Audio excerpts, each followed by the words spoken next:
and Laurel. And so I met them in that context, and so I don't recall just when I met Max, but we worked on a number of projects together, some townhouse development, and we had all sorts of interesting projects. And so Max and I had a wonderful, nice working relationship, and when Bella passed away and endowed the museum project, Max was right there, so he and I worked on developing the plan for it. And then that gets us, so now we're all the way up to 1990. And I want to talk a little bit about the concept of the museum.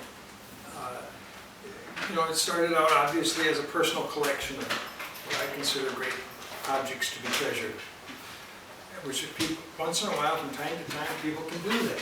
And the captures did that. They built this wonderful collection and assembled these log buildings together and created something which has been preserved, I'm thankful, right up to this moment, that is really special.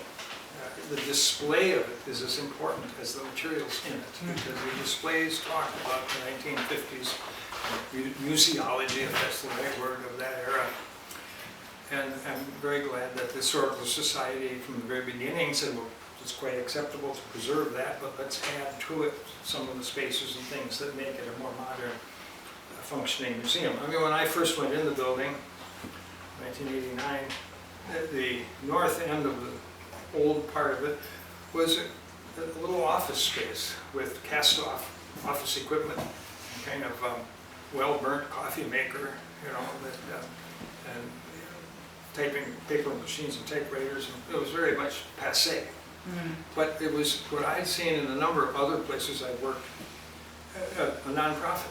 It was a nonprofit office because everything was given away and there was a minimum expenditure and a lot of hot coffee. And although I never met the Bella Capser there, I did meet her in St. Paul, but not there.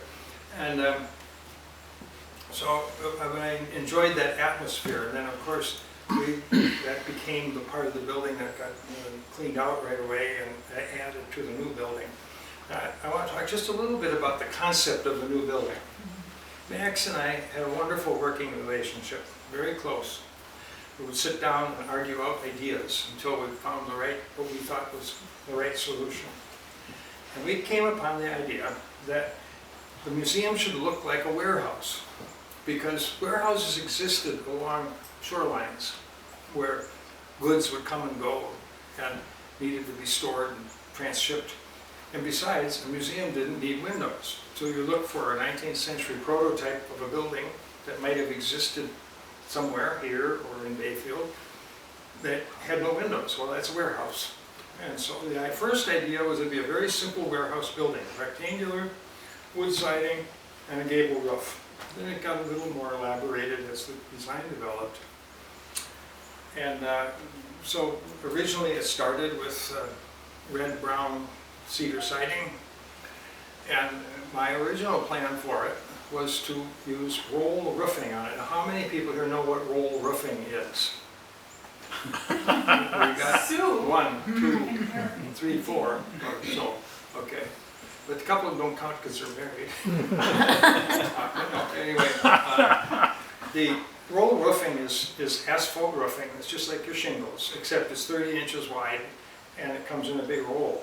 And it has green. We started the first asphalt roofing was green because they took Ely greenstone from Ely, Minnesota, ground it up, and made the gravel on the surface of the roofs. So, and then pretty soon they figured out black and white asphalt roofing. And so it's a roll of asphalt roofing instead of shingles nailed on separately. It's long and skinny. It was usually put on horizontally, but sometimes vertically, up and down a roof. And then the joints were tarred with 2 inches of tar. And in my childhood, I remember many factories and warehouses that were roofed with roll roofing because it was the least costly, relatively replaceable, permanent roof. It might last 30 years. A little maintenance might go 50 years. Well, so I specified, or the original concept for the building, Max concurred in this, was that it would be a warehouse with roll roofing. Rural roofing has another amenity, and that is still the lowest cost roofing material that you can buy. And it is relatively easily replaced. And so in that sense, it's rustic. Now, I don't know if there's any rural roofing left on any buildings in La Pointe or Bayfield. There must be somewhere, but you just can't see it. Anyway, so the state approved that. They approved the general plan and concept, and then they started thinking about it. And they got back to me and they said, you know, we don't have roll roofing on any state buildings. We just don't do that. And I said, but it's rustic. We don't do that. And I said, well, why don't you do that? And they said, well, because first of all, we don't know how much it may cost to replace it in 30 years. Because the state did something called a lifetime cost analysis for all the components of every building that the state builds. Somebody sits there and figures out, well, that toilet will last 100 years, and that ceramic tile will go 200 years, and that brick will go 600 years. And, you know, so they want to get it as far out as possible on the average. But roll roofing is only in there at about 30 years, maybe. And and then when you repair it, it gets big, ugly tar spots and stuff in it. So it's not pretty, you know. But it's really inexpensive, and it's real rustic. And so I didn't fight too hard on that because, you know, when the state speaks, the state is speaking. But something funny happened right then, and maybe you people can figure it out. A man named Edwards. Art Edwards. Art Edwards called me and said, I want to donate a metal roof to the building.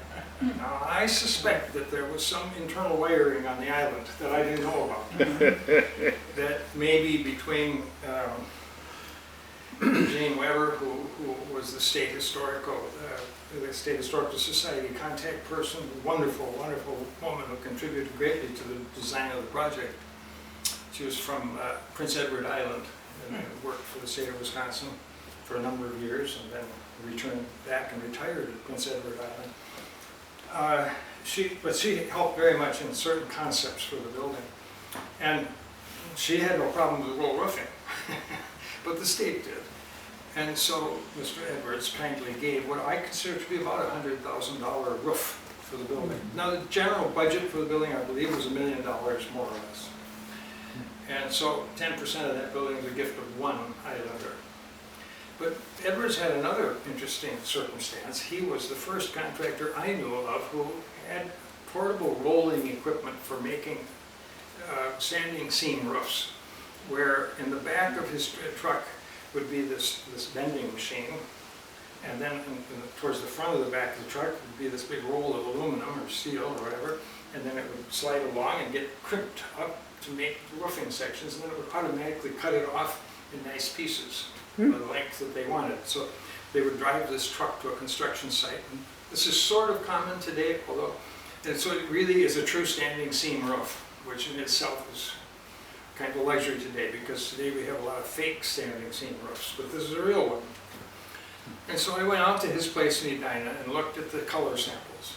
Now, if I'd been a purist, which I have never been, and I do not ever pretend to have been one, a purist would say, well, you're trying to design a factory, a warehouse building.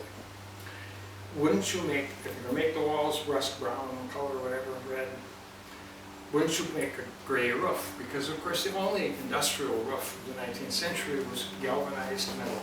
It would be corrugated galvanized metal, which would have been a good choice, would have been more expensive than roll roofing. But, so when I went out to his place in Edina, and I looked at all his beautiful color samples, and they had this one, which was copper patina color.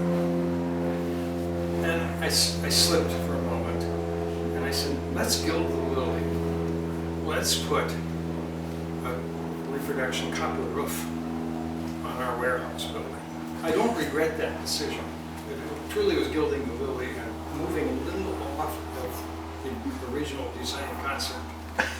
But it was quite pretty anyway.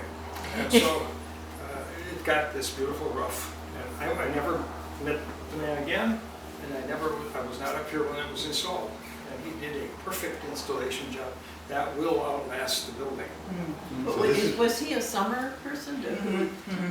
Yes. Yes. So he had a place here? Yep, and his family did until pretty recently. I think maybe they've sold all their property, but yes, he was, I mean, I was But he involved happened to with. be a contractor Mhm. on this. And he provided the roof, I believe, or they provided the roof for the church, I believe. The most recent project, probably. But that's not metal, is it?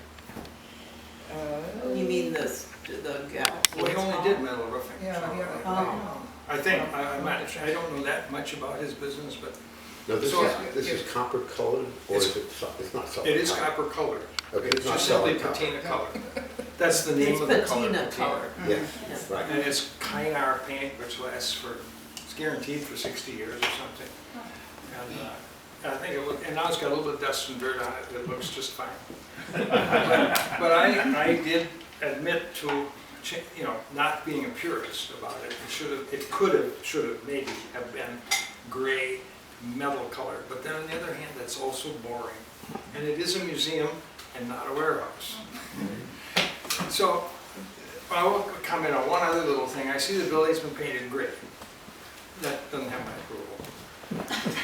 Because gray is not a color that existed in the 19th century. So a lot of my thinking about these kind of projects, you have to look for some context, and the context would be the 19th century. And, so it should be red, brown, like we painted it the first time. But I can handle it, Actually, gray and tones of gray have become very popular. Now they're trending towards black, or dark blue black or whatever. So I personally think that, but then on the other hand, I was the one who deviated and gilded the